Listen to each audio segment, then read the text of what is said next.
అందరికీ మరణతండి. ప్రభు యొక్క మహాకృపను బట్టి మరొక ఆదివారం ప్రభు సన్నిధిలో ఏకీభవించడానికి దేవుడు ఎంతగానో కృప చూపించిన వారై ఉన్నారు. గతించిన వారములో అనేక ప్రమాదాలు, అనేక ఇబ్బందులు ఎన్ని ఎదురైనప్పటికీ కూడా వాటన్నిటి నుండి తప్పించి మరలా మరొక నూతన వారంలో మనల్ని సజీవంగా నిలబెట్టుకున్న దేవునికి మహిమ కలుగును గాక. ఆమేన్. సరే అండి, ఈ రోజున మనము దైవజనులు దేవదాసయ్య గారు రాసిన ఆత్మీయ స్వస్థత అనే పుస్తకములో విశ్వాస ప్రార్థన యొక్క లక్షణములని దేవదాసయ్య గారు కొన్ని పాయింట్లు రాశారనమాట అండి. విశ్వాస ప్రార్థన యొక్క లక్షణములని దైవజనులు దేవదాసయ్య గారు కొన్ని పాయింట్లు రాయడం జరిగింది ఆ పుస్తకంలో. వాటిలో నుండి మనం కొన్నిటిని, అంటే ఎన్ని అవుతాయో అన్నిటిని మనము ఈ రోజున ధ్యానించుకుందాము. మొట్టమొదటిగా అందులో మనందరం కూడా చూస్తే విశ్వాస సహితమైన ప్రార్థన అంటండి దుఃఖములో సంతోషాన్ని కలిగిస్తుందంట. ఏంటి చెప్పండి? విశ్వాస సహితమైన ప్రార్థన దుఃఖములో సంతోషాన్ని కలిగిస్తుంది. అందుకే వాక్యములు ఉంటుంది, విశ్వాస సహితమైన ప్రార్థన గొప్ప లాభ సాధనమై ఉన్నది. కాబట్టి విశ్వాస సహితముగా మనం ప్రార్థన చేసినట్లయితే మనకు దుఃఖములో కూడా ఆ విశ్వాసంతో కూడిన ప్రార్థన ఏమిస్తా చెప్పండి? సంతోషాన్ని ఇస్తుంది. చూద్దాం వాక్యముల నుండి చూస్తే అపోస్తుల కార్యములు 16వ అధ్యాయము. అపోస్తుల కార్యములు 16వ అధ్యాయం ఒకసారి తీయండి. అపోస్తుల కార్యములు 16వ అధ్యాయము 22వ వచనం నుండి చూడండి. 22వ వచనం నుండి, అప్పుడు జనసమూహము వారి మీదికి దొమ్మిగా వచ్చెను, న్యాయాధిపతులను వారి వస్త్రములు లాగివేసి వారిని బెత్తములతో కొట్టవలనని ఆజ్ఞాపించిరి. వారు చాలా దెబ్బలు కొట్టి వారిని చెరసాలలో వేసి భద్రముగా కనిపెట్టవలనని చెరసాల నాయకుని ఆజ్ఞాపించిరి. అతడు అట్టి ఆజ్ఞను పొంది వారిని లోపలి చెరసాలలోనికి త్రోసి వారి కాళ్లకు బొండ వేసి బిగించెను. అయితే మధ్యరాత్రి వేళ పౌలును శీలయు దేవునికి ప్రార్థించుచు కీర్తనలు పాడుచుండిరి, ఖైదీలు వినుచుండిరి. ఆమేన్. ఇక్కడ చదువుకున్న వాక్య భాగములో మనకేం కనపడుతుందంటే పౌలు శీలలు మనకు కనపడుతున్నారండి. పౌలు శీలల్ని, అంటే వారు దేవుని యొక్క సువార్తను ప్రకటిస్తున్నందున వారిని ఏం చేశారంటండి? పట్టుకుని గ్రామపు చావడిలోనికి అధికారుల యొద్దకు ఈడ్చుకుని పోయారంటండి. ఈడ్చుకుని వెళ్ళిపోయినప్పుడు వారి శరీరం అంతా ఏమవుద్దండి చెప్పండి? పౌలు శీలలను పట్టుకుని ఈడ్చుకుని వెళ్ళిపోయినప్పుడు వారి శరీరాలు ఏమవుతాయి? కొట్టుకుపోతాయి. శరీరాలు అంతా కూడా కొట్టుకుపోయాయి అంట. కొట్టుకుపోయిన తర్వాత వారిని ఏం చేశారంటే చూడండి, వారి యొక్క వస్త్రాలు లాగి వారిని బెత్తములతో కొట్టి అలాగునే చెరసాలలో వేయాలని అప్పుడు అక్కడ ఉన్న ఆ యొక్క అధిపతులైన వారు ఆజ్ఞాపించారనమాట అండి. పౌలు శీలను మీరు పట్టుకోండి, పట్టుకోవడం మాత్రమే కాదు, మీరు ఏం చేయాలంటే వారిని బెత్తాలతో కొట్టండి, అలాగే వారి వస్త్రాలు లాగివేయండి, వారిని తీసుకుని వెళ్ళి చెరసాలలో మీరు బంధించాలి అని చెప్పినప్పుడు అదే విధముగా పౌలు శీలను తీసుకుని వెళ్ళి ఎక్కడ బంధిస్తారండి? చెరసాలలో బంధిస్తారంట. చెరసాలలో బంధించిన తర్వాత వారి కాళ్లకు బొండ వేసి బిగించారంటండి. ఇప్పుడు బొండ వేసి బిగించినప్పుడు పౌలు శీలలు విడిపించుకోగలరా? చెప్పండి, విడిపించుకోగలరా? విడిపించుకోలేరు. ఇప్పటికే వారిని ఈడ్చుకుని వచ్చినప్పుడే ఒళ్ళంతా ఏమవుద్దండి? శరీరం అంతా కొట్టుకుపోయింది. కొట్టుకుపోవడం మాత్రమే కాదు, ఆ తర్వాత ప్రజలందరూ కూడా ఒక్కసారిగా పౌలు శీలల మీద పడిపోయారంట. అప్పటికే వారు ఇంకా గాయాలు పాలైపోయారు. ఆ తర్వాత మరలా వస్త్రాలు లాగి బెత్తములతో దెబ్బలు కొట్టారంటండి. ఇంకా గాయాలు పెద్దవయ్యాయి. అది సరిపోదన్నట్టుగా ఇప్పుడు చెరసాలలో వేసి కాళ్ళు చేతులకి బొండ వేసి బిగించారంటండి. ఇప్పుడు వారు కదలగలరా? కదలలేరు. ఒళ్ళంతా ఏమైపోయినాయి చెప్పండి? మొత్తం గాయములే, ఒళ్ళంతా రక్తముతో నిండిపోయాయి అన్నమాట. ఇలాంటి సమయంలోనండి పౌలు శీలలు ఏం చెయ్యాలి? పౌలు శీలలు ఏం చెయ్యాలి? బాధపడుతూ ఉండాలి. నెక్స్ట్ ఏడుస్తూ ఉండాలి. నేను దేవుని పని కొరకు వెళ్తే నాకెందుకు ఈ బాధ అని ఎవరిని నిందిస్తూ ఉండాలి? దేవుని నిందిస్తూ ఉండాలి. కానీ ఇక్కడ పౌలు శీలలు ఏం చేస్తున్నారంటండి? ప్రార్థన చేయిచు కీర్తనలు పాడుచున్నారంటండి. ఎవరు పాడగలరు కీర్తనలు? సంతోషంగా ఎవరైతే ఉండగలరో వారే దేవుణ్ణి స్తుతించగలరు. ఇప్పుడు పౌలు శీలలు ఏం చేస్తున్నారు చెప్పండి? దేవుణ్ణి స్తుతిస్తున్నారు. కీర్తనలతో దేవుణ్ణి కీర్తిస్తున్నారు. ప్రార్థనలన్నిటిని కూడా దేవుని యొక్క పాదాల యొద్దకు చేరుస్తున్నారు. కాబట్టి ఇప్పుడు మీరందరూ కూడా గమనించండి. ఒళ్ళంతా గాయాలతో నిండిపోయినప్పుడు ఆ గాయాలని ఎలా బాగు చేసుకోవాలని ప్రయత్నం చేయాలి. ఒక మూలన కూర్చుని ఏడవాలి, లేకపోతే బాధపడాలి. ఆ నొప్పులను భరించలేక గట్టి గట్టిగా కేకలు వెయ్యాలి. కానీ వీరేం చేస్తున్నారంటండి? పాటలు పాడుతున్నారంట. దేవుణ్ణి స్తుతిస్తున్నారంట. అదే దైవజనులు దేవదాసయ్య గారు చెప్తున్నారు. ఏమనంటే, వీరు విశ్వాస సహితమైన ప్రార్థన చేస్తున్నారు. అందుకే వీరికి దుఃఖములో కూడా ఏమొచ్చింది? చెప్పండి. దుఃఖములో కూడా ఏమొచ్చింది? సంతోషం వచ్చింది. దుఃఖములో సంతోషం కావాలంటే మనం ఏం చేయాలండి? విశ్వాస సహితమైన ప్రార్థన చేయాలి. కాబట్టి మీరు చూడండి. ఎప్పుడైతే వారు ప్రార్థనలు చేసి కీర్తనలు పాడారో, ఆ తర్వాత ఏమైంది? 26వ వచనం చూడండి. అప్పుడు అకస్మాత్తుగా మహాభూకంపము కలిగెను, చెరసాల పునాదులు అదరెను, వెంటనే తలుపులన్నీయు తెరుచుకొనెను, అందరి బంధకములు ఊడెను. చూసారా? ఇప్పుడు బొండలతో బిగించేశారు. ఎప్పుడైతే వీరు దేవుణ్ణి స్తుతిస్తున్నారో, వీరు ఎప్పుడైతే సంతోషముగా దేవుణ్ణి స్తుతిస్తున్నారో, ఇప్పుడు వీరి చెరసాల బంధకాలన్నిటిని కూడా దేవుడు ఏం చేశాడంటండి? అన్నిటినీ తెంచేశాడు. చూసారా? ఎప్పుడైతే ఆ చెరసాల బంధకములన్నీ కూడా తెగిపోయాయో, ఇప్పుడు వీరు ఎక్కడికొచ్చారు? చెరసాల పునాదులు కదిలాయి, తలుపులు తెరవబడ్డాయి. ఇప్పుడు వీరు ఎక్కడికొచ్చారు చెప్పండి? చెరసాల నుండి బయటకు వచ్చారంట. ఎప్పుడైతే బయటకు వచ్చారో ఇప్పుడు చూడండి 27వ వచనం చూడండి. అంతలో చెరసాల నాయకుడు మేలుకొని చెరసాల తలుపులన్నీ తెరిచియుండుట చూచి ఖైదీలు పారిపోయిరనుకొని కత్తి దూసి తన్ను తాను చంపుకొనబోయెను. ఇప్పుడు చూడండి, ఆ చెరసాలలో ఎవరిని పెట్టారు? పౌల్ని, శీలను ఇద్దరిని కూడా పెట్టారండి. ఇద్దరిని పెట్టి ఆ చెరసాలకు కాపలాగా ఎవరిని పెట్టారు? చెరసాల నాయకుడిని పెట్టారనమాట అండి. ఇప్పుడు ఎప్పుడైతే పౌలు శీలలు చెరసాలలో కనబడలేదో, ఇప్పుడు ఈ చెరసాల నాయకుడు ఏమనుకుంటున్నాడు? కత్తి తీసి తన్ను తానే చంపుకుని చచ్చిపోవాలనుకున్నాడండి. ఎందుచేతంటే వీరిద్దరిని ఇతడు కాపాడలేకపోయాడు. కాపాడలేదు కాబట్టి ఇతడి యొక్క ఉద్యోగాన్ని ఇతడు సరిగ్గా చూడండి సరిగ్గా నిర్వర్తించలేదు కాబట్టి ఆ పై ఉన్న న్యాయాధిపతులైన వారు ఊరుకుంటారా? ఊరుకోరు. అందుకే ఇతడు అనుకున్నాడు, నేను వీరిని ఆ చెరసాల్లో వేసి బంధించాను, కానీ వీరు బయటికి రాకుండా, వీరు పారిపోకుండా నేను ఆపు చేయలేకపోయాను అనుకుని చచ్చిపోదాం అనుకున్నాడు. వాస్తవానికి మనం గమనిస్తే పౌలు శీలలు పారిపోలేదండి. వారు తాళం బద్దలు కొట్టేశారా? ఈ నాయకుడికి అర్థం కావాలి, చెరసాల నాయకుడికి. పెద్ద బొండ వేసి బిగించినప్పుడు అసలు వాళ్ళు ఎలా బయటకు వస్తారు? అప్పటికే ఒళ్ళంతా గాయాలతో నిండిపోయారు కదా, ఇలాంటి వారు ఎందుకు బయటకు వస్తారు అని ఈయన ఆలోచించలేదు. కానీ పారిపోయారేమో అని తలంచి ఇతడు చచ్చిపోదాం అనుకున్నాడు. ఎప్పుడైతే కత్తి తీసుకుని పొడుచుకుంటున్నాడో వెంటనే మీరు చూడండి 28వ వచనం. అప్పుడు పౌలు, నీవు ఏ హానియు చేసి కొనవద్దు, మేమందరము ఎక్కడనే ఉన్నామని బిగ్గరగా చెప్పాను. చూసారా? పౌలు గారు ఏమంటున్నారు? నీవే హాని చేసుకోవద్దు, నేను ఇక్కడే ఉన్నాను. ఇప్పుడు ఇతన్ని బంధించిన చెరసాల నాయకుడు చచ్చిపోతుంటే ఇతడు ఎందుకు ఆపు చేయాలి చెప్పండి? ఇతన్ని బంధించిన ఆ చెరసాల నాయకుడు చచ్చిపోతుంటే ఇతడు ఎందుకు ఆపు చేయాలి? వీళ్ళు బయటకు వచ్చేసారు కాబట్టి పారిపోవచ్చు. కానీ పారిపోయారా? తప్పించుకుని వెళ్ళిపోయారా? వెళ్ళిపోలేదు. అతడు చచ్చిపోతుంటే అతడి దగ్గరకు వచ్చి, మేము ఎక్కడికి వెళ్ళలేదయ్యా, మేము ఇక్కడే ఉన్నాము, దయచేసి నీవు చావొద్దు, నిన్ను నువ్వు పొడుచుకోవద్దు అని చెప్పారు. ఎప్పుడైతే అలాగూ చెప్పారో తర్వాత వచనం చూడండి 29వ వచనం. అతడు దీపమును చెమ్మని చెప్పి లోపలికి వచ్చి వణుకుచు పౌలుకును శీలకును సాగిలపడి. చూసారా? ఇప్పుడు చెరసాల నాయకుడు ఎవరికి వణుకుతున్నాడంట చెప్పండి? పౌలు శీలకు వణుకుతున్నాడంట. ఒక సమయంలో ఏం చేశాడు? వారిద్దరిని తీసుకెళ్ళి చెరసాల్లో బంధించి చూడండి బయట కాపలాగా ఉన్నాడు పారిపోకుండా. అటువంటి వ్యక్తి పౌలు శీలలకు వణుకుతున్నాడంట. ఎందుకు వణుకుతున్నాడంటే ఒళ్ళంతా గాయాలతో నిండిపోయారు, ఒళ్ళంతా రక్తంతో నిండిపోయారు.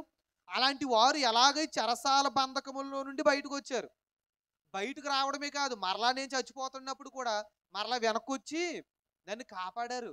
అసలు వీరు పారిపోవచ్చు కదా, నన్ను కాపాడారు అంటే నిజంగానే వీరి వెనక ఏదో గొప్ప శక్తి ఉందనుకుని ఈ చెరసాల నాయకుడు వణుకుతున్నాడంటండి. వణుకుతున్నాడంట. చూడండి, సాగిలు పడి ఏం చేశాడంటే 30వ వచనం చూడండి. వారిని వెలుపలికి తీసుకుని వచ్చి, అయ్యలారా, రక్షణ పొందుటకు నేనేమి చెయ్యవలెను అనెను. చూసారా, ఇప్పుడు ఇతడు అడుగుతున్నాడు చెరసాల నాయకుడు ఏమనంటే, అయ్యా, నేను రక్షణ పొందడానికి నేను ఏం చెయ్యాలి? నేను రక్షింపబడటానికి నేను ఏం చెయ్యాలి?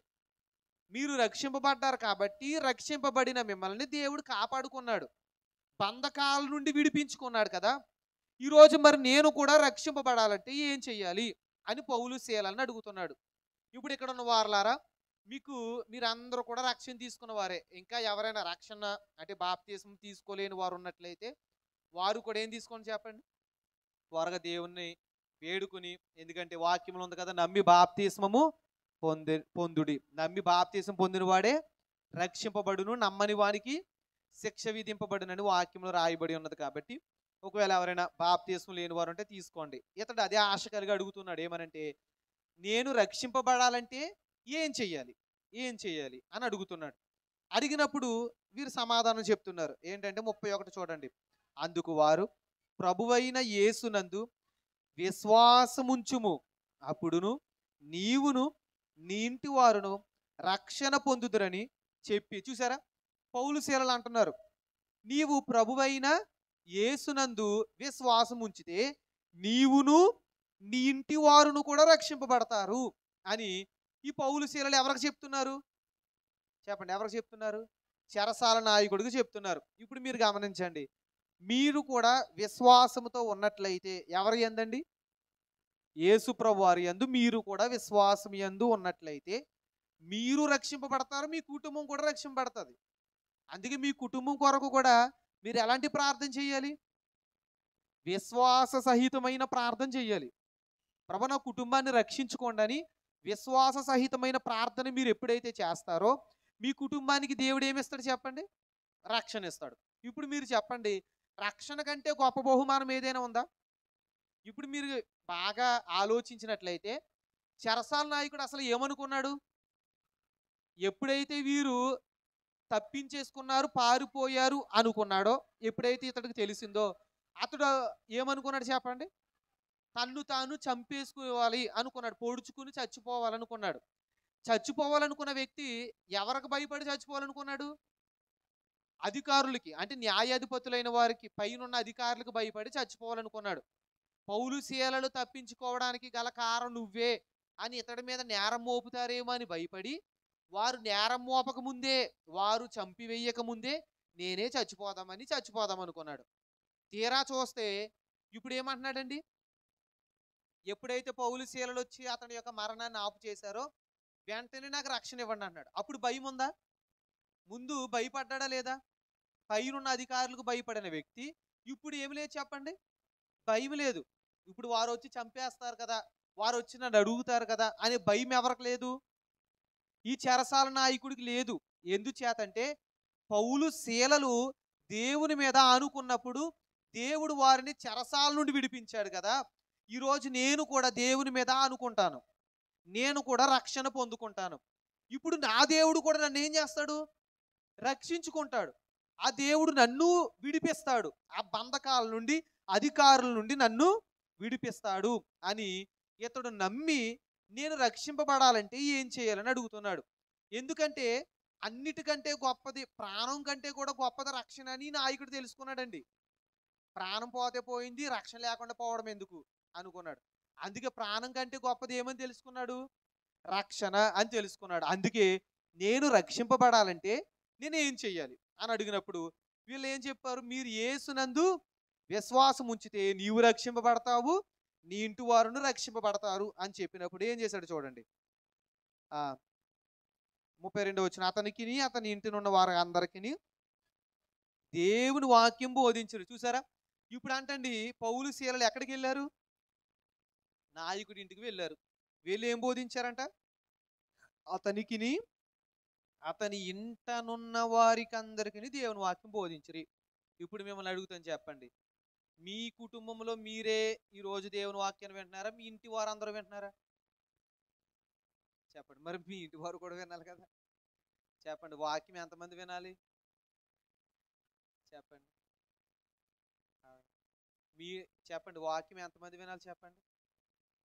మీరు మాత్రమే కాదండి. మీ ఇంటి వారందరూ కూడా వినాలి. వారందరూ వినాలంటే వారిని ఎక్కడికి తీసుకురావాలి మీరందరూ? చెప్పండి. ఎక్కడికి తీసుకురావాలి? మందిరమునకు తీసుకొని రావాలి. చూసారా? కొంతమంది ఇళ్ళల దగ్గర ప్రార్థనలు జరుగుతూ ఉంటాయి. ప్రార్థన కూడికలు ఏర్పాటు చేసుకుంటారు. తీరా చూస్తే ఆ కుటుంబం తప్ప అందరూ ఆ ప్రార్థనలో ఉంటారు. కుటుంబం మాత్రం చాలా పనుల్లో మునిగిపోతూ ఉంటారు. వచ్చిన సంఘం లేదంటే ఎవరైనా చుట్టుప్రక్కన వాళ్ళు వస్తే వారే ఆ సభలో కూర్చుంటారు. ఇంటి దగ్గర కూటమిలో. కానీ ఈ రోజున మీ ఇంటి దగ్గర మీరు కూటమి పెట్టించుకున్నారంటే మీరు ఎక్కడ కూర్చోవాలి చెప్పండి? మీరే కాదు మీ ఇంటి వారందరూ కూడా. చూడండి ఒకవేళ ఏదైనా పనులుంటే త్వరగా మనం ముగించేసుకోవాలన్నమాట. ప్రార్థన సమయానికల్లా మీరు ముగించేసుకొని మీరును మీ ఇంటి వారందరును. చూసారా కొంతమంది ఇళ్ళ దగ్గర ప్రార్థనలు జరిగినప్పుడు ఆ ఇంట్లో తల్లులు ఉంటారు కానీ కొడుకులు ఉండరు. లేదంటే భార్య ఉంటది కానీ భర్త ఉంటారు. లేదా భర్త ఉంటే అలా కాదండి. ఇంటి వారందరూ కూడా ఏం చేయాలి చెప్పండి? ఇంటి వారందరూ కూడికలో కూర్చోవాలన్నమాట అండి. అప్పుడు ఇంటికి రక్షణ వస్తది. ఇంటికి గొప్ప ఉపకారం జరిగిద్ది. ఇంటికి గొప్ప మేలు జరుగుద్దండి. చూసారా?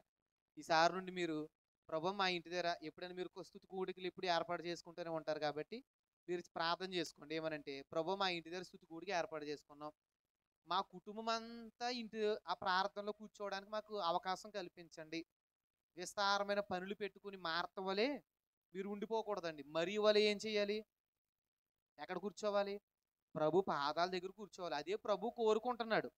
మీరు పనులు పెట్టుకోవడం వలన అదంతా వ్యర్థమని ప్రభువే చెప్తున్నాడు. దానికంటే మీరు ప్రభు పాదాల దగ్గర కూర్చుంటే ఏం చేస్తాడు చెప్పండి ప్రభు? మీకు రక్షణ ఇస్తాడు. మీకు ఉపకారమైన మాటలు మీకు తెలియపరుస్తాడు. కాబట్టి ఇప్పుడు అతడు విన్నాడు వాక్యము. అతని ఇంటి వారందరూ కూడా ఏం విన్నారు చెప్పండి? వాక్యాన్ని విన్నారు. ఆ తర్వాత ఏమైంది చూడండి. 33వ వచనం. ఆ రాత్రి ఆ గడియలోనే అతడు వారిని తీసుకుని వచ్చి వారి గాయములు కడిగెను. వెంటనే అతడును అతని ఇంటి వారందరును బాప్తిస్మం పొందెను. చూసారా? ఏం చేశాడంటండి పౌలు శీలలు గాయాలు అన్నిటిని కూడా ఈ చెరసాల నాయకుడు కడిగాడంటండి. చూసారా? ఎందుకంటే అప్పటికే ఒళ్ళంతా వీరు ఎలా ఉన్నారు? గాయములతో ఉన్నారు. మొత్తం రక్తం కారిపోతుంది అనమాట. ఒళ్ళంతా గాయాలతో ఉన్నప్పుడు ఈ చెరసాల నాయకుడు ఏం చేశాడంటండి? ఆ గాయాలన్నిటిని కూడా కడిగాడంట. కడిగి వెంటనే ఏం పొందుకున్నాడంట? బాప్తిస్మం పొందుకున్నాడంటండి. చూసారా? అంటే ఎప్పుడైతే ఇతడు దైవజనుల యొక్క విలువను తెలుసుకున్నాడో, ఇప్పుడు దైవజనుల్ని ప్రేమించడం మొదలుపెట్టాడు. అందుకే ఇతడు బాప్తిసం పొందుకుంటే సరిపోతది. కానీ ఇతడు ఏం చేశాడు? గాయాలన్నిటిని కూడా కడిగాడు.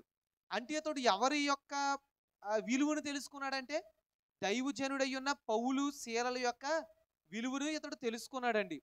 తెలుసుకున్నందునే ఆ యొక్క గాయములన్నిటిని కడిగి వెంటనే బాప్తిసం తీసుకోవడం మాత్రమే కాకుండా 34 వచనం కూడా చూడండి. 34 మరియు అతడు వారిని ఇంటికి తోడుకుని వచ్చి భోజనము పెట్టి దేవుని యందు విశ్వాసముంచిన వాడై తన ఇంటి వారందరితో కూడా ఆనందించాను. చూసారండి? అతడు వారిని ఎక్కడికి తీసుకొచ్చాడంట? తన ఇంటికి తీసుకుని వచ్చాడంట. భోజనం పెట్టాడంట. చూసారా? ఎవరికి పెట్టాడండి భోజనం? పౌలు శీలలు అప్పటికే చాలా ఆకలితో ఉండుంటారు. ఎందుకంటే వారికి ఆహారం లేదు. ఆకలితో ఉన్న ఈ పౌలు శీలను తీసుకొచ్చారు. బాప్తిసం పొందుకున్నాడు. వారికి మంచి వస్త్రాలు ఇచ్చాడు. అన్ని సదుపాయాలు చేసి ఇప్పుడు ఏం పెట్టాడంటండి? భోజనం పెట్టాడంట. భోజనం పెట్టిన తర్వాత దేవుని యందు ఇతడు చక్కగా విశ్వాసం ఉంచిన వాడై తన ఇంటి వారందరితో కూడా ఈ చెరసాల నాయకుడు ఏం చేశాడంట? ఆనందించాడంట. ఆనందించాడు. ఇప్పుడు మీరందరూ కూడా గమనించండి. చెరసాల నాయకుడు లోకములో ఉన్నప్పుడు చచ్చిపోదాం అనుకున్నాడండి బాధలు భరించలేక. ఎప్పుడైతే దేవుళ్ళలోనికి వచ్చాడో ఇతడికి ఏం కలిగింది చెప్పండి? ఆనందం కలిగిందా లేదా? ఎప్పుడైతే యేసు ప్రభువుని అంగీకరించాడో, ఎప్పుడైతే యేసు ప్రభు యందు విశ్వాసం ఉంచాడో ఇతడికి ఏం కలిగింది చెప్పండి? ఆనందం కలిగిందంట. అదే లోకంలో ఉన్నంతసేపు కూడా అతడికి తాత్కాలికమైన ఆనందాలు మాత్రమే. ఆ యొక్క ఆనందాలు ఆ లోకములో ఉన్న ఆ తాత్కాలికమైన ఆనందం ఎంతసేపు ఉంటుందండి? ఏదో కొద్దిసేపే ఉంటుంది. కానీ ఇప్పుడు ఇతడికి ఎలాంటి ఆనందం వచ్చింది? శాశ్వతము ఉండే ఆనందం వచ్చింది. అందుకే ఇంటి వారందరితో కూడా ఆనందిస్తున్నాడు. మీరు చూడండి, లోకములో ఉన్నప్పుడు ఇతడు చచ్చిపోవాలనుకున్నాడు. ఆత్మహత్య చేసేసుకుందాం, నన్ను నేను చంపేసుకోవాలి అనుకున్నాడండి ఈ యొక్క చెరసాల నాయకుడు. ఎప్పుడైతే క్రీస్తులోనికి వచ్చాడో ఇప్పుడు చావుకు భయపడట్లేదు, ఎవరో వచ్చి చంపేస్తారని భయపడట్లేదు. ఇప్పుడు ఇతడికి ఏమొచ్చింది? భయం లేదు, కానీ గొప్ప ఆనందం వచ్చింది. చూసారా? అందుకే నిజమైన ఆనందము ఎక్కడుంది చెప్పండి? నిజమైన ఆనందం ఎక్కడుంది? క్రీస్తులో మాత్రమే మనకు కనబడుతుందండి. నిజమైన శాశ్వత కాలం ఉండే సంతోషము ప్రభువులోనే మనకు కనబడుతుంది. ఆ యొక్క ఆనందాన్ని ఎవరు పొందుకున్నారంటే ఈ యొక్క చెరసాల నాయకుడు పొందుకున్నాడండి. కాబట్టి ఈ రోజున వాక్యం వింటున్న వారలారా, మీరందరూ కూడా ఈ చెరసాల నాయకుడు వలె మీరు కూడా ఆనందం పొందుకోవాలంటే, అంటే ఎలాంటి ఆనందం అండి? నిత్యము ఉండే ఆనందం. నిత్యము ఉండే ఆనందం. చూడండి, నిజమైన ఆనందం. సరే, కొంతమంది మేము నవ్వుతున్నాం కానండి లోపల ఎంతో బాధ ఉందా అంటారు. కానీ యేసుక్రీస్తు ప్రభువారు మనకి ఎలాంటి నవ్విస్తారు చెప్పండి? మనస్ఫూర్తిగా నవ్వే అంత గొప్ప ఆనందాన్ని దేవుడు మనకిస్తారు. అందుకే మన జీవితంలో ఎప్పుడు కూడా ఎవరు ఉండాలి? యేసుక్రీస్తు ప్రభువారు ఉండాలన్నమాట అండి. యేసు ప్రభుని అంగీకరించాలి. యేసు ప్రభు యొక్క అడుగు జాడలో నడవాలి. అప్పుడు శ్రమలో కూడా మీరు ఏం చేస్తారు చెప్పండి? శ్రమలో కూడా మీరు ఆనందిస్తారు. అందుకే విశ్వాసముంచిన పౌలు శీలలు శ్రమలో ఆనందించారు. విశ్వాసముంచిన ఈ చెరసాల నాయకుడు కూడా శ్రమలో ఏం చేశాడు చెప్పండి? ఆనందించాడా లేదా? ఇంటి వారందరికీ ఆనందం. ఇప్పుడు చూడండి, మీకే కాదు మీ కుటుంబం అంతటికి ఆనందం కావాలి. మీకు మాత్రమే కాదు, మీ కుటుంబం అంతా సంతోషించాలంటే ఈ రోజున మీరు ఎలాంటి ప్రార్థన చెయ్యాలి? విశ్వాస సహితమైన ప్రార్థన చెయ్యాలి. ఎవరైతే విశ్వాస సహితమైన ప్రార్థన చేస్తారో మీరు మాత్రమే కాదు, మీ ఇల్లంతా కూడా రక్షింపబడుతుంది. మీ ఇంటి వారందరికీ కూడా ఆనందం ఉంటుంది అంటండి. చూసారా? ఇంకా ఎక్కడో ఆనందం ఉండట్లేదంటే కారణం ఏంటి చెప్పండి? ఇంకా పూర్తిగా ఎవరిని అంగీకరించలేకపోతున్నారు. అందుకే మీ కుటుంబం అంతా రక్షింపబడాలని మీరు ప్రార్థన చేసుకోండి. ఎప్పుడైతే మీరు ఇలాగున ప్రార్థన చేస్తారో తప్పకుండా కుటుంబం అంతటిగా ఆనందం వస్తుందండి. ఒకరు అటు ఉండి ఒకరు ఇటు ఉన్నారనుకోండి, ఆనందం ఉంటుందంటారా? సరైన ఆనందము ఉండదు. అందుచేత విశ్వాస సహితమైన ప్రార్థన మీరు చేసుకున్నట్లయితే, మీ కుటుంబము కోసం చేసుకున్నట్లయితే, ఈ చెరసాల నాయకుడు ఎలాగునైతే కుటుంబముతో ఆనందించాడో, చచ్చిపోదాం అనుకున్న వ్యక్తి ఇప్పుడు ఏం చేస్తున్నాడు చెప్పండి? ఆనందిస్తున్నాడంట. భయపడిన వ్యక్తి ఇప్పుడు భయం లేదు, ధైర్యంగా ఉన్నాడు.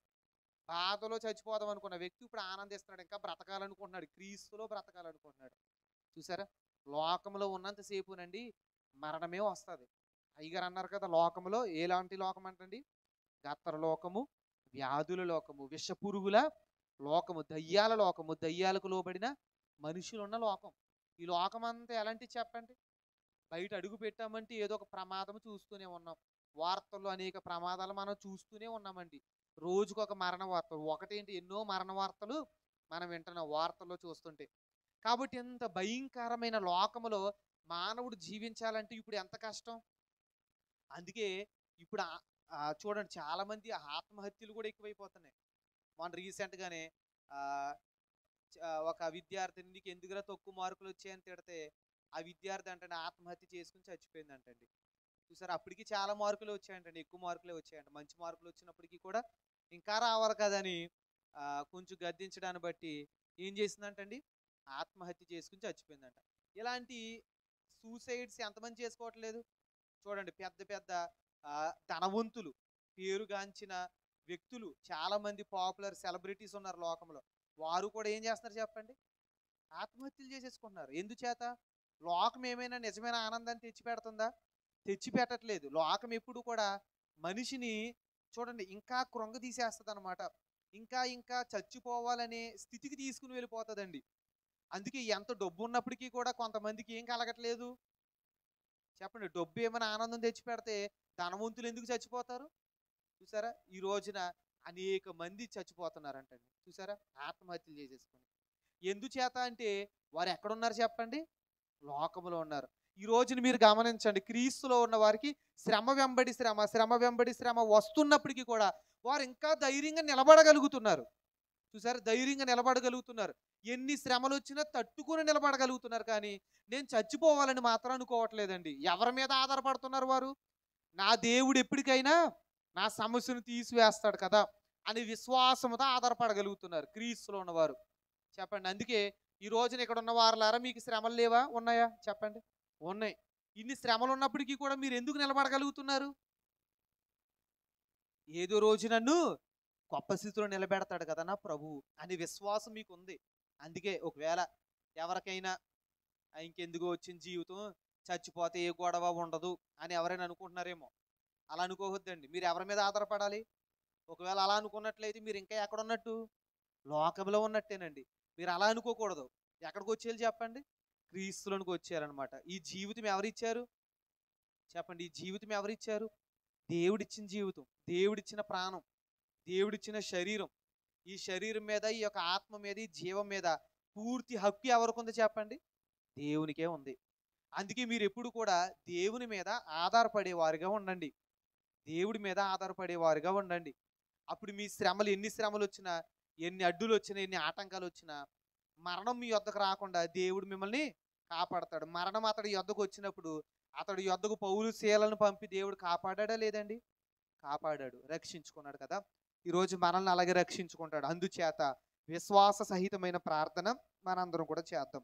అలాగే మరొకటి మనం చూస్తే అపోస్తుల కార్యములు 5వ అధ్యాయం చూడండి.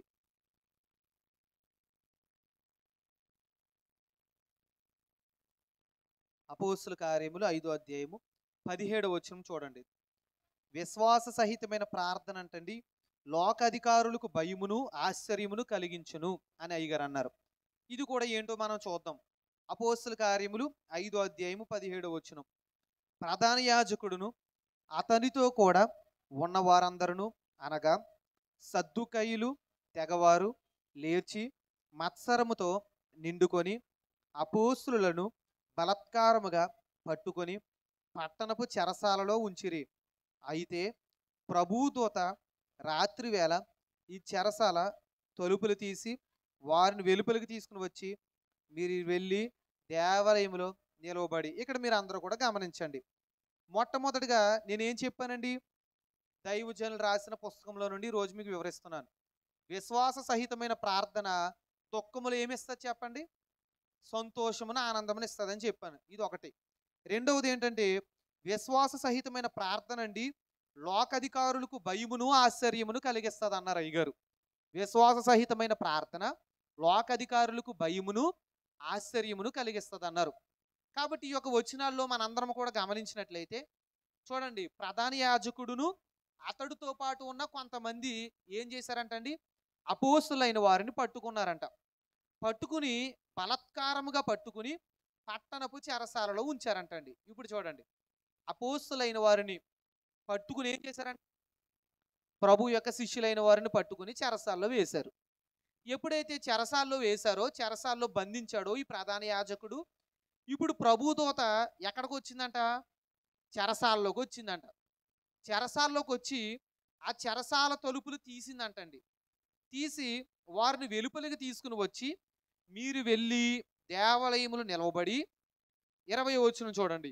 ఈ జీవమును గూర్చిన మాటలన్నీ ప్రజలతో చెప్పుడని వారితో అనెను. ఇప్పుడు మీరు గమనించండి, ఇదంతా కూడా మీరు అందరికి నేను వివరిస్తాను. అపోస్తులైన వారిని ఎవరు పట్టుకున్నారు చెప్పండి? ప్రధాన యాజకుడు పట్టుకున్నాడు. చెప్పండి, ఎవరు పట్టుకున్నారండి? ప్రధాన యాజకుడు పట్టుకున్నాడు అపోస్తులైన వారిని. పట్టుకుని బంధించి ఎక్కడ వేశారు?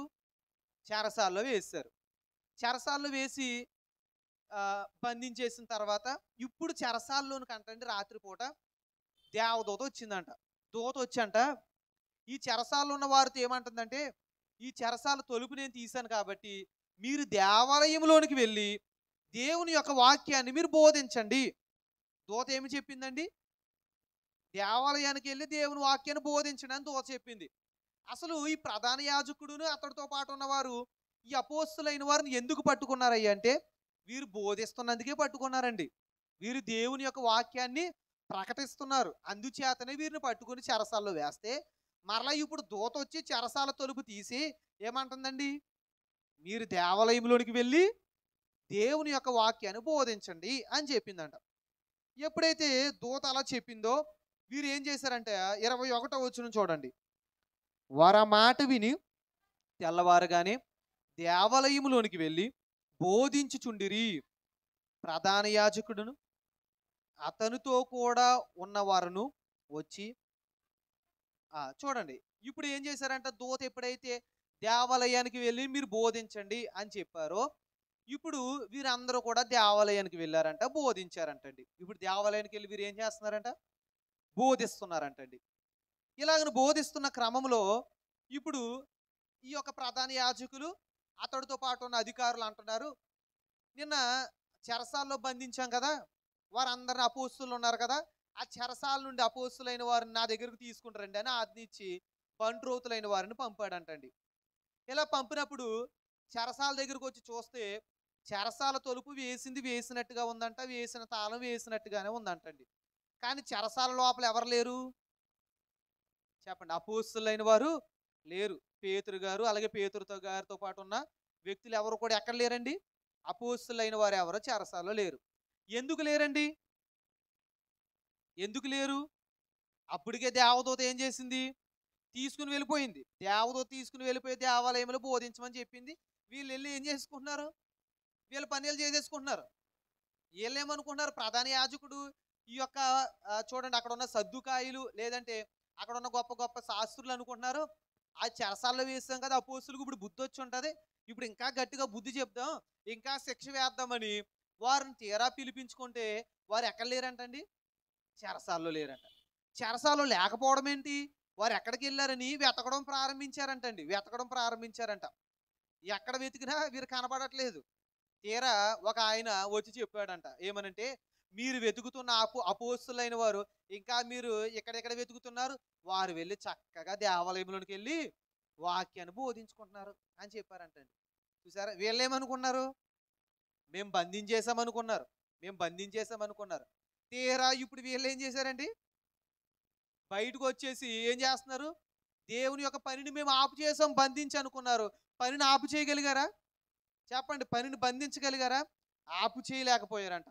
వచ్చి అదే విధంగా వాక్యాన్ని బోధించుకుంటున్నారంటండి. చూసారా, ఇప్పుడు లోకాధికారులకు భయము ఆశ్చర్యం కలిగిందా లేదా చెప్పండి, అదే ఇగారు అంటున్నారు, భయము ఆశ్చర్యం కలిగిందా లేదా, భయం కలిగింది, ఆశ్చర్యం కలిగింది. ఏంట్రా వీళ్ళని బంధించేస్తే వీళ్ళు ఎలా వెళ్ళారు, ఎలా బయటికి వెళ్ళారు, ఎలా బోధించుకుంటున్నారని భయం ఆశ్చర్యం కలిగిందంట.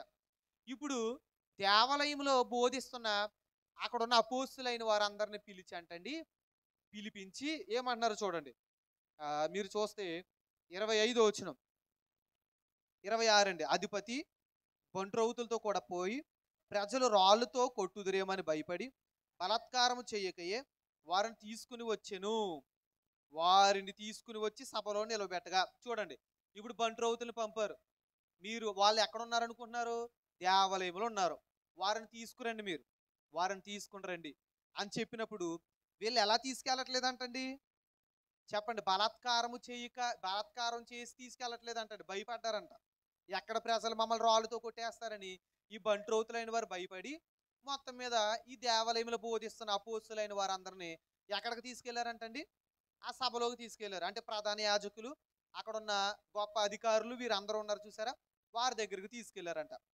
తీసుకుని వెళ్ళినప్పుడు వీళ్ళు అంటున్నారు, మేము మిమ్మల్ని చెరసాల్లో బంధించాం, మరలా మీరు చెరసాల నుండి పారిపోయి తప్పించుకుని మీరు వాక్యాన్ని బోధిస్తున్నారు, మిమ్మల్ని బోధించొద్దని చెప్పాం కదా, అయినా మీరు వెళ్ళి ఎలా వాక్యాన్ని బోధిస్తారు, ఎందుకు బోధిస్తున్నారు, మీరు బోధించకూడదు కదా అని ఈ యొక్క ప్రధాన యాజకుడు అలాగే అక్కడ ఉన్న అధికారులు అయిన వారు వీళ్ళని ప్రశ్నిస్తున్నారు. మిమ్మల్ని చెరసాలలో మీరు బోధిస్తున్నందుకే కదా తీసుకొచ్చి చెరసాలలో బంధిస్తే, చెరసాల నుండి మీరు తప్పించుకుని వెళ్ళిపోయి మరలా మీరు వాక్యాన్ని ఎందుకు బోధిస్తున్నారు అని అడిగారండి. ఇలా అడిగినప్పుడు అక్కడ ఉన్న పేతురు గారు అంటున్న మాట ఏంటంటే చూడండి, పేతురు గారు అంటున్నారు 29వ వచనం చూడండి. అందుకు పేతురును అపోస్తులను మనుషులకు కాదు దేవునికే మేము లోబడాలి కదా, అయ్యా మేము లోబడవలసింది ఎవరికి, దేవునికి, మనుషులకు కాదు కదా, నీ వచ్చేమన్నావు వాక్యాన్ని బోధించొద్దు అన్నావు, కానీ రాత్రి చెరసాల్లో మమ్మల్ని బంధించేసావు నువ్వు వాక్యాన్ని బోధించినందుకు, కానీ చెరసాల్లోనికి దూత వచ్చి మీరు వాక్యాన్ని బోధించండి అని చెప్పారు దేవుడు, మరి ఏం చేయమంటావు, మేము ఎవరికి లోబడాలి? మేము లోబడవలసింది దేవునికే కదా. ఇప్పుడండి అధికారి ఏం చెప్పాడు? బోధించొద్దని చెప్పారు. దేవుడు ఏం చెప్పారండి? బోధించమని చెప్పారు. ఇప్పుడు ఎవరి మాట వినాలి? అదే అంటున్నాడు పేతురు గారు. అపోస్తలులైన వారు కూడా అదే అంటున్నారు. మేము దేవునికి లోబడాలి కానీ మనుషులకు కాదు కదా. చూసారా, ఈరోజు మీరు ఎవరికి లోబడుతున్నారండి? ఈరోజు ఎవరికి లోబడుతున్నారు మీరంతా?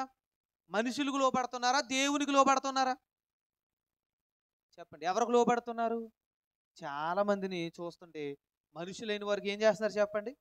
లోబడుతున్నారండి. మనుషులకు లోబడుతున్నారు. వాక్యం ఉంది కదా, మనుషులు నమ్ముకున్నట్టు కంటే మనిషికి కానీ లోబడితే మనం ఎవరికి లోబడలేం? దేవునికి లోబడలేమండి. చూసారా, ఎవరు చెప్పింది చేస్తున్నారు మీరు? చెప్పండి. పేతురు గారు అయితే దేవుడు చెప్పింది చేశాడు. అది కష్టమే, అతడు ప్రాణాల మీదకి వస్తుందని తెలుసు. అపోస్తలులైన వారికి తెలుసు. మేము కానీ దేవుడి మాట వింటే మనుషులైన వారందరూ మాకు వ్యతిరేకస్తులు అవుతారని వీరికి తెలుసు. అయినప్పటికీ కూడా వీరు ఎవరి మాట విన్నారు? మనుషుల మాట వింటే వారికి నచ్చుతాం. దేవుని మాట వింటే ఏమో మనుషులకు నచ్చకపోవచ్చు. మరి ఇప్పుడు మనం ఎవరికి నచ్చాలి చెప్పండి? మనుషులకు నచ్చాలంటారా? దేవునికి నచ్చాలంటారా? దేవునికి నచ్చాలి. మనం దేవునికి ఇష్టానుసారంగా నడవాలి. అలా నడవడం చాలా కష్టమండి. ప్రాణాల మీదకి రావచ్చు. అయినప్పటికీ కూడా పేతురు గారు జడియలేదు, భయపడలేదు. ప్రాణాల మీదకి వచ్చినా మాకు పర్వాలేదు, మేము మాత్రం దేవుడు చెప్పిందే చేస్తాం. అదే వీళ్ళ మాట ఉన్నాడు అనుకోండి, మనుషుల మాట, ఇప్పుడు ఏం చేస్తాడు? నీకు ఎప్పుడు బోధించమంటే చెరసాల నుండి బయటకు పంపేస్తారు. కానీ ఇప్పుడు వీరు ఎవరికి వ్యతిరేకం అవుతారు? దేవునికి వ్యతిరేకం అవుతారు. చూసారా, మనం మనుషులకి వ్యతిరేకమైన పర్లేదండి, ఎవరికి వ్యతిరేకం అవ్వకూడదు? దేవునికి వ్యతిరేకం అవ్వకూడదు. ఈ రోజున వాక్యం వింటున్న వారలారా, దేవుడు చెప్పింది కష్టమైనప్పటికీ చెయ్యండి. శద్రకు, మేషకు, అబేద్నెగోలు అదే చేశారు. అగ్నిగుండంలో పడేసినప్పటికీ కూడా వారి తల వెంట్రుకైనా కూడా కాలిపోలేదు. ఎంత చక్కగా బయటకు వచ్చారండి వారు. రాజు చూసి ఆశ్చర్యపడ్డాడు, భయపడ్డాడు కదా. ఈరోజు దేవుడు చెప్పింది కష్టంగా ఉంటుంది. మనుషులు సులువైన పద్ధతి మీకు చెప్పొచ్చు. దేవుడు చెప్పింది కష్టంగా ఉన్నప్పటికీ కూడా మీరు ఏది ఎంచుకోవాలి చెప్పండి? చెప్పండి, ఏమి ఎంచుకోవాలి? జ్వరంగా ఉంది మీకు ఈరోజు. దేవుడేమో నీకు జ్వరంగా ఉన్నా పర్లేదు చర్చకు వచ్చేయమా అన్నారు. మీ స్నేహితులు వచ్చి జ్వరంగా ఉన్నావు కదా, ఈ రోజుకి వెళ్ళొద్దులే, ఈ వారం నువ్వు పడుకో అన్నారు. ఏది సులువుగా ఉంది? ఏది సులువుగా ఉంది చెప్పండి? మనుషులు చెప్పింది సులువుగా ఉందా? దేవుడు చెప్పింది సులువుగా ఉందా? మనుషులు చెప్పింది సులువుగా ఉంది. ఏది అనుకూలంగా ఉందండి? మనుషులు చెప్పింది అనుకూలంగా ఉంది. ఏది కష్టంగా ఉంది? ఇప్పుడు ఎవరి మాట వినాలి మనం? చెప్పండి, ఎవరి మాట వినాలి? దేవుడు చెప్పింది మీకు అనుకూలంగా లేకపోవచ్చు. అనుకూలంగా లేకపోయినప్పటికీ కూడా మీరు ఎవరు చెప్పింది చేయాలి చెప్పండి? సిలువ మోయడం ఆయనకి ఏమైనా అనుకూలమా? చెప్పండి. మన యొక్క భారాలన్నీ భరించడం ఆయనకి ఏమన్నా అదేదో పూల పానుపు మీద పడుకున్నట్టు ఉంది ఆయనకి? లేదు కదండి. కానీ అయినప్పటికీ ఆయన ఏం చేశాడు చెప్పండి? అనుకూలంగా లేకపోయినప్పటికీ మనకు అన్నిటిని అనుకూలపరచడానికి ఆనాడు అన్నిటిని ఆయన భరించాడు కదా. మరి ఈరోజు వాక్యం వింటున్న మరి మనందరం కూడా ఏం చేయాలి చెప్పండి? మనం ఏం చేయాలి? అనుకూలంగా లేకపోయినా మీరు ఎవరి మాట వినాలి? దేవుడి మాట వినండి. అయ్యగారు అన్నారు, నీదు చిత్తము చేదుగా ఉంటుందంటండి. చేదుగా ఉన్నప్పటికీ కూడా చేదుగా ఉంటుందంటండి దేవుని చిత్తం, కానీ అదే శ్రేష్టమైనది అన్నారు. కాబట్టి ఈ రోజున మీరు లోబడవలసింది దేవునికి. మీరు ఎవరికి లోబడాలి చెప్పండి? మీరందరూ కూడా ఎవరికి లోబడాలి? మీరు దేవునికి లోబడండి. దేవుడు మీ పనులన్నీ చేసి పెడతాడు. పేతురు గారు అదే అంటున్నాడు. అయ్యా మేము దేవునికి లోబడాలి కదని చెప్పినప్పుడు చూడండి, వీరికి ఏమొచ్చిందంట? కోపం వచ్చిందంట. 33 వచ్చిన చూడండి, 33 వచ్చిన. వారు ఈ మాట విని అత్యాగ్రహము తెచ్చుకొని వీరిని చంపనుద్దేశం. ఎప్పుడైతే మేము దేవునికి లోబడాలి కదా అన్నారో, ఇప్పుడు అక్కడ ఉన్న వారందరికీ ఏమొచ్చిందండి? కోపం వచ్చిందంట. అక్కడున్న ఆ యొక్క ప్రధాన యాజకులకి, అధికారులైన వారికి కోపం వచ్చి ఇంకేమనుకున్నారంటే చంపారు. అంటే మాకు లోబడరా మీరు? మీరు దేవునికి లోబడతారా? అంటే మేమెందుకు? మీరు దేవునికి లోబడతారా, దేవుని మాట వింటారా అని వీరు కోపం వచ్చిందండి. కోపం వచ్చి ఇంకేమనుకున్నారంట? చంపేయాలనుకున్నారంట. చూసారా, కోపం, అత్యాగ్రహం వచ్చిందంట. చంపేయాలన్నంత కోపం వచ్చిందంట. ఇలా కోపం వచ్చినప్పుడు ఏమైందంటే చూడండి, 34 వచ్చిన చూడండి. చంపేయాలనుకున్నారు. ఎవరినండి? ఎవరిని చంపేయాలనుకున్నారు? అపోస్తులైన వారిని ఈ యొక్క ప్రధాన యాజకులు ఇంక చంపేయాలనుకున్నారు. మరి వీళ్ళు ఎవరికి భయపడుతున్నారు చెప్పండి? దేవునికి భయపడుతున్నారు కదా, దేవునికి భయపడుతున్నారు, దేవునికి లోబడుతున్నారు కదా, అందుకే చంపేయాలనుకున్నారు. ఎప్పుడైతే అలా అనుకున్నారో 34 వచనం చూడండి. సమస్త ప్రజల వలన ఘనత నొందిన వాడును ధర్మశాస్త్రోపదేశకుడునైన గమాలియేలను ఒక పరిసయ్యుడు మహాసభలో లేచి, చూడండి ఇక్కడ గమాలియేలు అనే ఒక ధర్మశాస్త్రోపదేశకుడు ఒక వ్యక్తి ఉన్నాడంటండి. అతడు ఆ సభలో లేచి ఏమంటున్నాడంటే, చూడండి, ఈ మనుషులైన వారందరినీ అంటే అపోస్తలైన వారిని కొంతసేపు బయటకు తీసుకెళ్ళండి అని చెప్పాడు. బయటకు తీసుకెళ్లారు, సభలో నుండి బయటకు తీసుకెళ్లారు. అక్కడ ఉన్న ప్రధాన యాజకుల యొక్క ఆలోచన ఏంటండి? వీరిని చంపేయాలని. ఈలోపు గమాలియేలు అనబడిన ఒక ధర్మశాస్త్రోపదేశకుడు వచ్చి వారందరిని కూడా బయటికి వెళ్ళమనండి అని చెప్పి వారందరూ బయటికి వెళ్ళిన తర్వాత తలుపులు వేసేసి ఆ సభలో ఉన్న ప్రధాన యాజకులు, అధికారులు అంటే ఎవరైతే అపోస్తుల్ని చంపేయాలనుకుంటున్నారో వారందరితో మాట్లాడుతున్నాడు. ఏమని మాట్లాడుతున్నాడో చూద్దాం. 35వ వచనం చూడండి. ఇశ్రాయేలీయులారా, ఈ మనుషుల విషయమే మీరేమి చేయబోచున్నారో జాగ్రత్త సుమా చెప్తున్నాడండి. ఎవరు? ఈ గమాలియేలు చెప్తున్నాడు. ఏమనంటే, అపోస్తులైన వారిని మీరు చంపేద్దామనుకుంటున్నారు కదా, వారిని మీరేం చేయాలనుకుంటున్నారో వారి విషయమే మీరు చాలా జాగ్రత్తగా ఉండాలి. వారి విషయంలో కానీ మీరు అశ్రద్ధగా ఉన్నారా, దేవుని యొక్క తీర్పు మీ మీదకు వస్తుంది. వారి విషయంలో చాలా జాగ్రత్తగా ఉండాలి అని చెప్తూ ఇంకేం చెప్తున్నాడు చూడండి. 36వ వచనం చూడండి. ఈ దినములకు మునుపు తోదా లేచి తానొక గొప్పవాడనని చెప్పుకొనెను. ఇంచుమించు 400 మంది మనుషులు వానితో కలుసుకొనిరి. వాడు చంపబడెను. వానికి లోబడిన వారందరూ చెదరి వ్యర్థులేరు. చూసారా? తోదా తోదా అనబడిన ఒక వ్యక్తి ఉన్నాడు. ఆ వ్యక్తి తానే గొప్పవాడినని చెప్పుకుంటూ దేవునికి వ్యతిరేకంగా ఈ యొక్క అపోస్తులైన వారికి వ్యతిరేకంగా నడిచాడు. అలా నడవడాన్ని బట్టి అతడితో పాటు ఉన్న వారును అతడును కూడా నశించారు. అతనితో పాటు ఉన్న వారును కూడా నశించారు. ఎవరైతే ఈ యొక్క అపోస్తులకు వ్యతిరేకమయ్యారో వారు ఏమయ్యారంటే ఇప్పుడు నశించారు. అంత మాత్రమే కాదు అని చెప్తూ తర్వాత చూడండి 37వ వచనం. వానికి తరువాత జనసంఖ్య దినములలో గలిలియుడైన యోదాను ఒకడు వచ్చి ప్రజలను తనతో కూడా తిరుగుబాటు చెయ్య ప్రేరేపించెను. వాడు కూడా నశించెను. వానికి లోబడిన వారందరూ, చూసారా, అదే అపోస్తులకి యోదానబడిన ఒక వ్యక్తి శత్రువు అయ్యాడు. అతడే గొప్పవాడని చెప్పుకున్నాడు. దేవుని పనికి వ్యతిరేకంగా నడిచాడు. అతడికి ఆ యొక్క యోధాకి ఎంతమంది అయితే యోధాకు లోబడి సహకరించారో వారు వ్యర్థులైపోయారు, చెదిరిపోయారు. యోధా కూడా నశించిపోయాడు. వారితో పెట్టుకున్న ఎవరు కూడా మిగలట్లేదు. వారితో పెట్టుకున్న వారే నశించిపోతున్నారు. ఎవరితో పెట్టుకున్నవారు? అపోస్తులతో ఎవరైతే పెట్టుకుంటున్నారో వారికి ఏమవుతుంది చెప్పండి? వారి మీదకి కీడు వస్తుంది అని చెప్తూ గమలీయేలు అనబడిన వ్యక్తి అంటున్న మాట ఏంటంటే 38వ వచనం చూడండి. కాబట్టి నేను మీతో చెప్పున్నదేమనగా, ఈ మనుషుల జోలికి పోక వారిని విడిచిపెట్టేయండి. దయచేసి మీరు ఎవరు కూడా మనుషుల జోలికి వెళ్ళొద్దు. మీరు ఏకంగా వారిని చంపేయాలనుకుంటున్నారు. వారిని చంపేయాలనుకుంటే దేవుడి యొక్క తీర్పు మీ మీదకి దిగుద్ది. దేవుని యొక్క ఉగ్రతకు మీరు అందరూ బలైపోతారు. అది మీరు ఎవ్వరు కూడా భరించలేరు. నేను ఒక ధర్మశాస్త్రోపదేశకుడిగా చెప్తున్నాను. ధర్మశాస్త్రం అంతా తెలిసిన వ్యక్తి అండి గమాలియేలు అనబడిన వ్యక్తి. ఈ వ్యక్తి అంటున్నాడు, నేను ఒక ఉపదేశకుడిగా మీకు చెప్తున్నాను కాబట్టి దయచేసి మీరు వినండి. వారిని మీరు చంపేయాలనుకుంటున్నారు కదా, దయచేసి వారి జోలికి మీరు వెళ్ళొద్దు. వారు ఎవరనుకుంటున్నారు?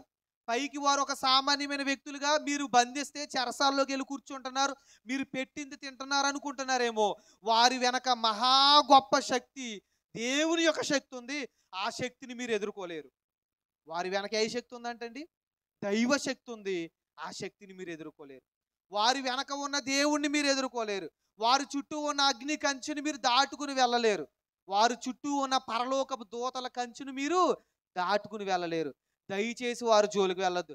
అలాంటి వారిని మీరు చంపేయాలనుకుంటున్నారే, కనీసం వారిని మీరేమి చేయలేరు, వారి జోలికి మీరు వెళ్ళొద్దని ఈ గమాలియేలు అనబడిన ధర్మశాస్త్రోపదేశకుడు చెప్తున్నాడండి. చూసారా? ఇప్పుడు ఈరోజు వాక్యం వింటున్న వారలారా, విశ్వాస సహితమైన ప్రార్థన మీరు చేస్తే మీ చుట్టూ కూడా ఏముంటది చెప్పండి? ఏముంటది? ఒక గొప్ప కంచె వేస్తాడండి దేవుడు. ఆ కంచెని దాటి కీడు మీ వద్దకు రాలేదు. ఆ కంచెని దాటి అపవాది మీ వద్దకు రాలేదు. దురాత్మ మీ వద్దకు రాలేదు. చూసారా? అందుకే మీ చుట్టూ ఏముండాలి చెప్పండి? మీకు కనబడుతుందండి దైవశక్తి. గమాలియేలుకి కనబడింది. ఎవరి శక్తి? ఆది అపోస్తులైన వారి శక్తి ఎవరికి కనబడింది చెప్పండి? గమాలియేలుకి కనబడింది. ఈ రోజున మీరు అందరూ కూడా గమనించాలి. అందుకే యేసు ప్రభువు వారు ఒక పాటలో మనోవిచారం అనే పాటలో రాస్తున్నారు కదా, నిన్నెవరైనా ఏమైనా అంటే అది నన్నన్నట్టే అని నేను భావించుకుని నేను ఊరుకుంటానా అని యేసు ప్రభువు వారు పలికినట్టుగా మన దైవజనులు రాశారు కదా. కాబట్టి ఈ రోజున వాక్యం వింటున్న వారలారా, మీరు విశ్వాస సహితమైన ప్రార్థన చెయ్యండి. మీ చుట్టూ దేవుడు ఏమేస్తాడు? మిమ్మల్ని కనీసం ముట్టలేనంత గొప్ప దైవశక్తి మీ వెనకాల ఉంటుందండి. అపవాదికి భయం వేస్తుంది అనమాట. మీతో యుద్ధానికి రావాలంటే ఎవరికి భయం వేస్తుంది? అపవాదికి భయం వేస్తుంది. చూసారా? అంత గొప్ప శక్తి గమాలియేలు ఎవరిలో చూశాడు? అపోస్తుల్లో చూశాడు. అది చూడలేకపోయారు. చూడలేక వారితో పెట్టుకుందాం అనుకున్నారు. పెట్టుకున్నట్లయితే వీరేమవుతారు చెప్పండి? వీరు నశించిపోదురు. ఈ రోజున మీరు గమనించండి, ఎక్కడున్న వారలారా, విశ్వాస సహితమైన ప్రార్థన ఎంతమంది అయితే చేస్తున్నారో, ఎంతమంది అయితే దేవుని యొక్క అడుగు జాడలో నడుస్తున్నారో, వారి వెనక ఏ శక్తి ఉంది చెప్పండి? దైవశక్తి ఉందండి. దైవశక్తి ఉంది. చూసారా? అందుకే దైవజనులు రాశారు కదా, దైవాత్మయే నా తనువులో ఉండగా సైతాన్ ఇంకేమి నన్ను చెయ్యును. చూసారా? దైవాత్మ ఎవరిలో ఉంది?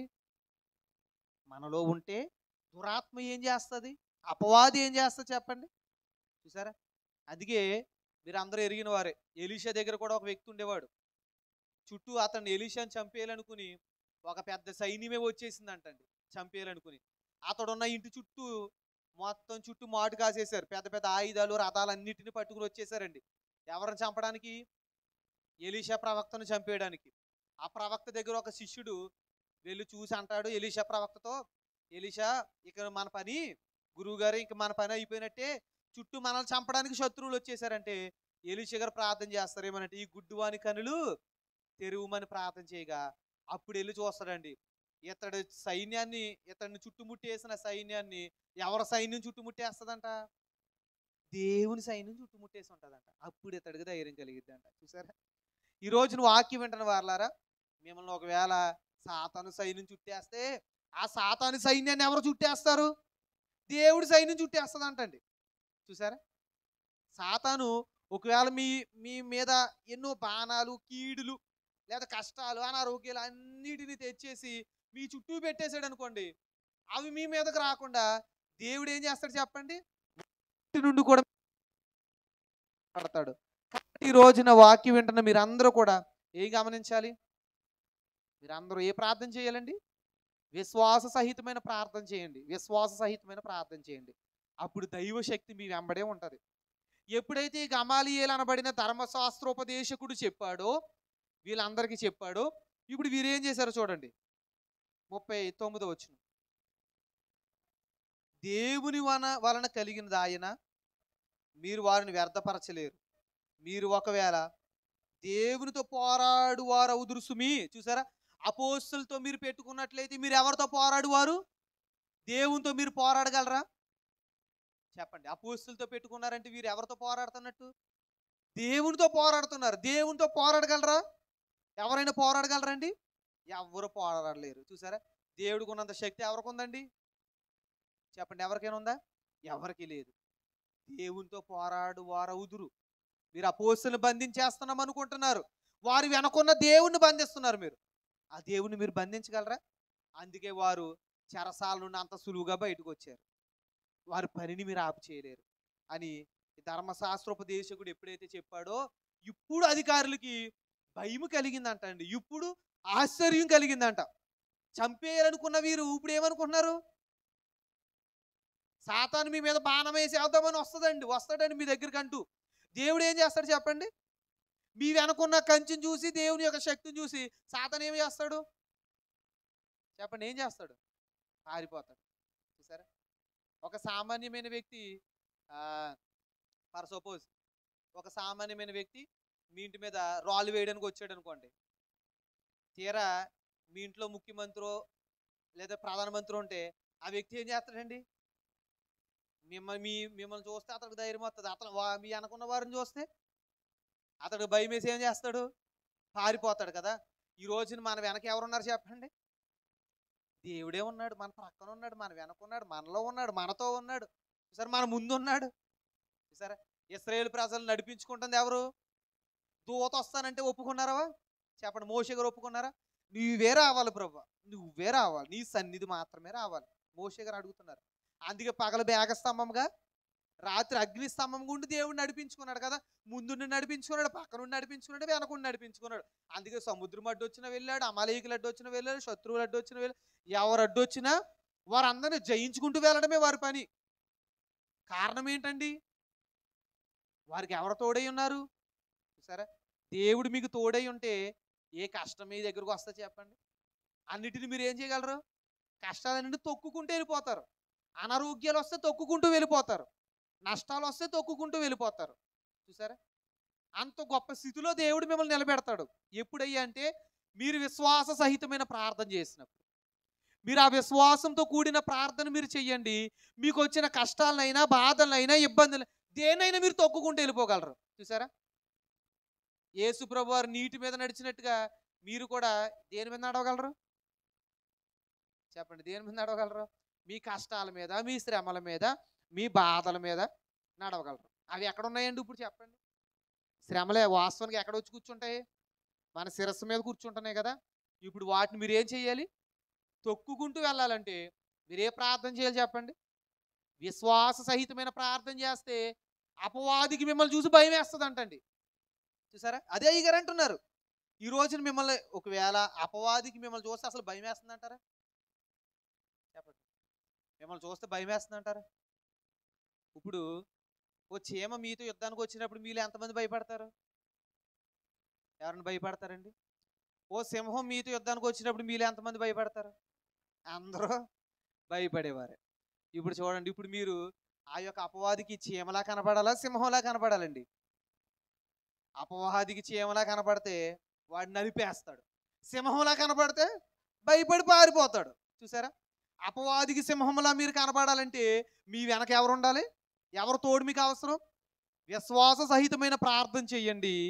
మీరు అపవాదిని ఎదిరించి అంత గొప్ప శక్తిని మీరు పొందుకుంటారు. చూసారా? అంత గొప్ప శక్తిని మీరు పొందుకోవాలి. అందుకే అపవాది క్రియలు లయపరచుటకే మనిషి కుమారుడు ప్రత్యక్షమయ్యాడు కదా. చూసారా? సాతాను మీ కాళ్ళ క్రింద శీఘ్రముగా చితక తొక్కిస్తానని ప్రభు మనకు సెలవిచ్చాడు. కాబట్టి అపవాదిని ఎదిరించే శక్తిని దేవుడు మనకిస్తాడు. అందుకే మీరందరూ విశ్వాస సహితమైన ప్రార్థనలు చెయ్యండి. కాబట్టి ఈ రోజున మీరు గమనించినట్లయితే వీరందరూ కూడా భయపడ్డారు. భయపడి వారిని విడిచిపెట్టారు. విడిచిపెట్టిన తర్వాత 42వ వచనం చూడండి. 42వ వచనం.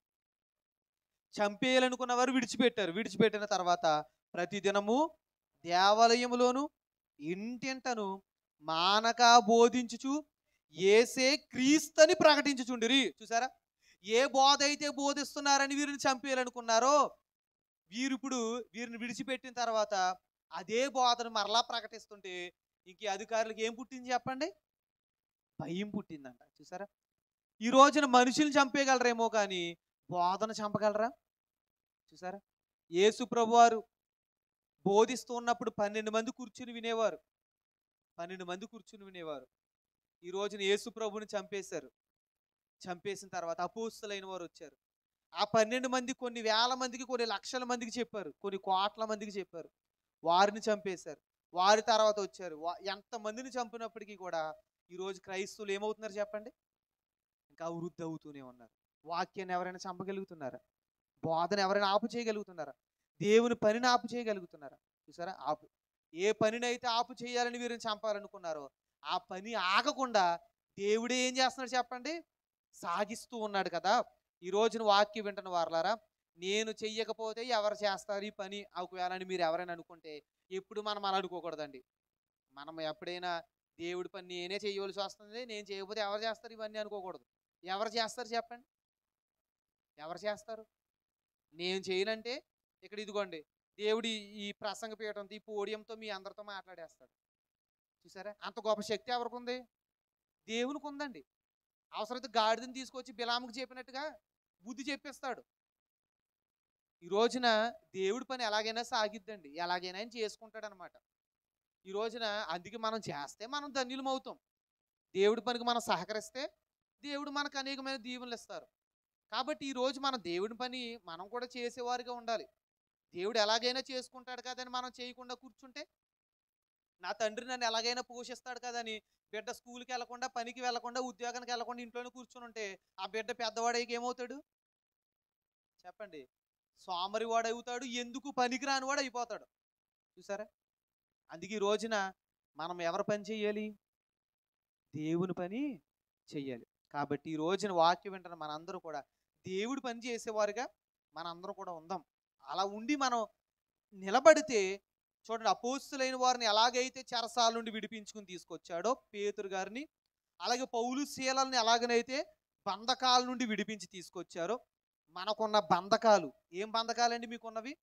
గర్వమా, కోపమా, ద్వేషమా, స్వార్థమా, అప్పుల, అనారోగ్యాల, బాధల, చిక్కుల, సమస్యల, అది ఏ బంధకమైనా కూడా ఆ బంధకాలన్నిటి నుండి కూడా దేవుడు ఏం చేస్తాడు చెప్పండి? మిమ్మల్ని విడిపించి తీసుకుని వస్తాడు. విడిపించి తీసుకొస్తాడు. అందుకే మీరేం ప్రార్థన చెయ్యాలి? విశ్వాస సహితమైన ప్రార్థన చేయండి. మీరు ఎలాంటి బంధకంలో ఉన్నా ఆ బంధకం నుండి విడిపించేవాడు ఎవరు చెప్పండి? మీ బంధకాల నుండి మీరు బయటకు రాలేకపోతున్నారేమో, ఆ బంధకంలో మీరు కూరుకుపోతున్నారేమో, కానీ దేవుడు బంధకాల నుండి విడిపించగలిగిన సమర్థుడు. అందుకే మీరు విశ్వాస సహితమైన ప్రార్థన చెయ్యండి.